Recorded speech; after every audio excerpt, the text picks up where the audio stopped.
오늘 우리에게 주시는 하나님의 말씀은 요한복음 12장 12절부터 19절 말씀입니다. 같이 읽도록 하겠습니다. 다음 날에는 명절을 지키러 온 많은 무리가 예수께서 예루살렘에 들어오신다는 말을 듣고 종려나무 가지를 꺾어들고 그분을 맞으러 나가서 호산나 주님의 이름으로 오시는 이에게 복이 있기를, 이스라엘의 왕에게 복이 있기를 하고 외쳤다. 예수께서 어린 나귀를 보시고 그 위에 올라타셨다. 그것은 이렇게 거룩한 성경 말씀과 같았다. 시온에 따라 두려워하지 말아라. 보아라, 내 임금이 어린 나귀를 타고 오신다. 제자들은 처음에는 이 말씀을 깨닫지 못하였으나 예수께서 영광을 받으신 뒤에야 이것이 예수를 두고 기록한 것이며 또 사람들도 그에게 그렇게 대하였다는 것을 회상하였다. 또 예수께서 무덤에서 나사로를 불러내어 죽은 사람들 가운데서 살리실 때에 함께 있던 사람들이 그 일어난 일을 증언하였다.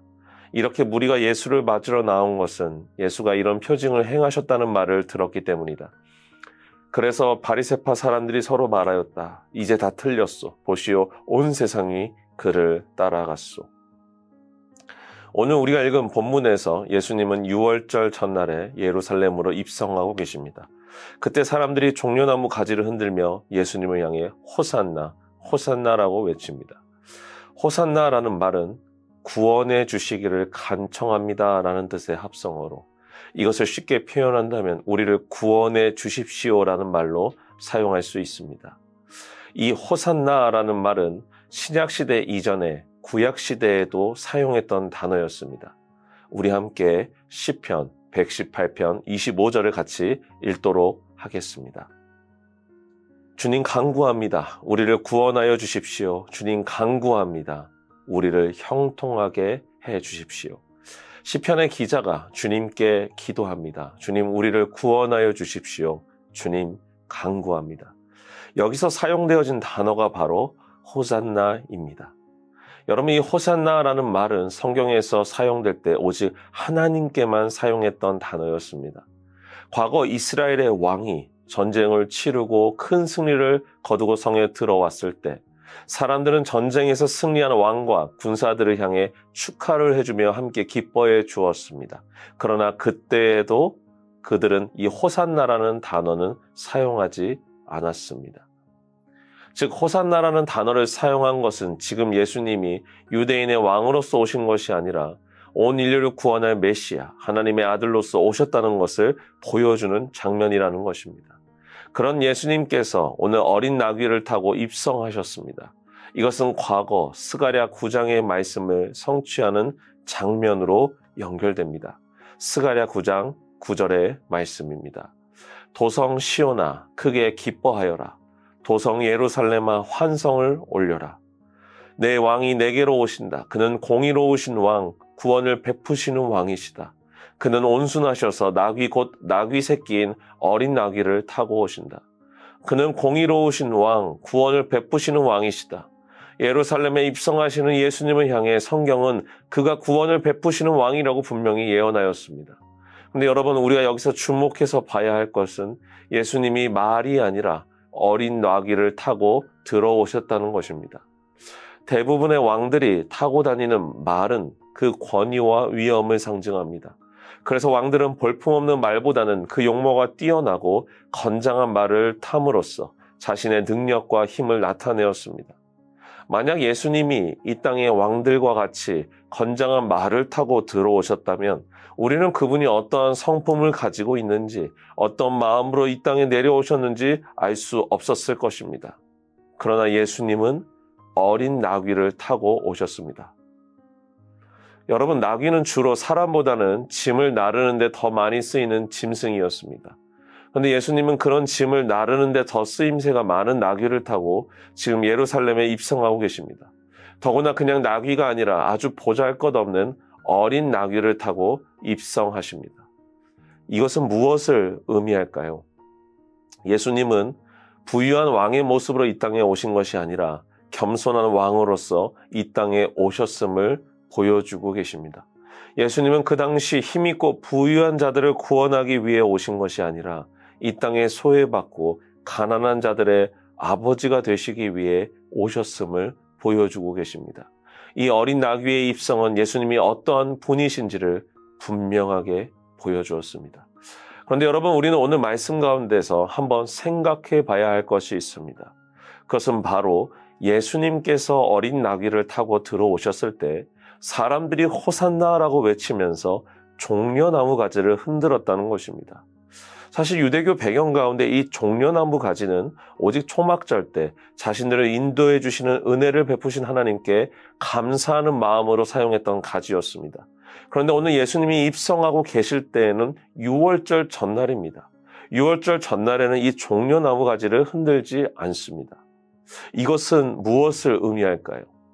예수님이 예루살렘 입성은 십자가 순환의 시작을 알리는 동시에 그분의 십자가 지심은 우리 모두에게 감사와 은혜로 고백되어지는 위대한 사역이라는 것을 보여주고 있는 것입니다.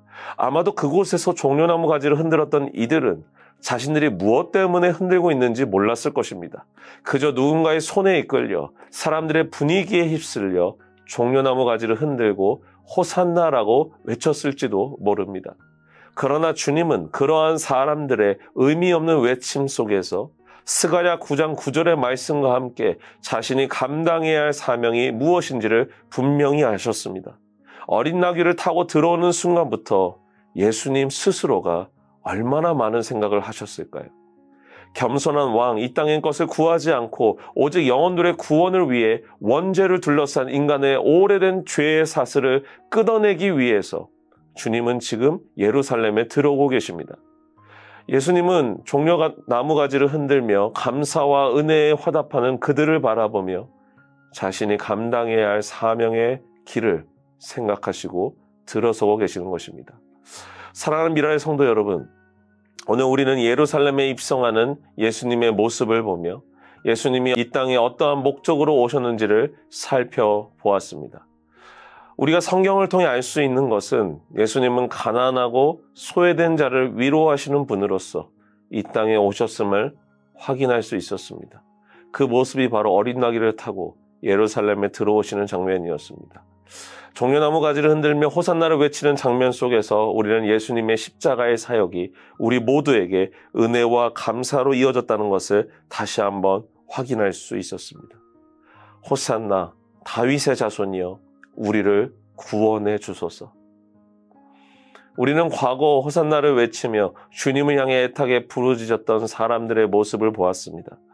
그러나 해석하게도 성경에서는 그렇게 환호하고 부르짖었던 그들이 예수님이 십자가에 매달리실 때에는 모두가 뿔뿔이 흩어져 도망쳤다는 것도 알 수 있습니다.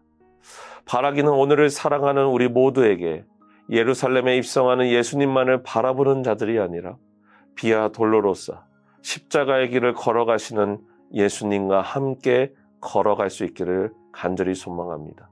그리고 마지막 골고다 언덕 십자가에 매달리신 예수님께 나아가 우리 죄를 위해 피 흘려 죽으신 예수님 앞에 호산나 호산나 우리의 전심을 다해 외칠 수 있는 저와 여러분이 될 수 있기를 주의 이름으로 축원합니다. 우리 함께 기도하도록 하겠습니다. 사랑이 많으신 하나님 아버지 감사합니다. 오늘 예수님께서 예루살렘에 들어오셨습니다.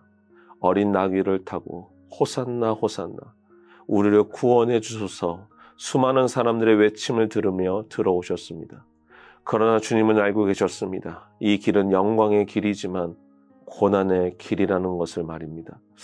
오늘 예수님께서 십자가의 길에 들어서기 전 많은 사람들이 환호했던 모습을 우리는 기억합니다. 주님, 바라기는 우리 믿음의 성도들이 환호하는 모습 속에서 그 영광스러운 예수님의 입성만 바라보는 자들이 아니라 예수님께서 십자가에 오르셔서 우리를 위해 죽으시는 그 순간을 기억하며 주님께 다시 한번 호산나 하며 외칠 수 있는 우리 믿음의 성도들 되게 하여 주시옵소서.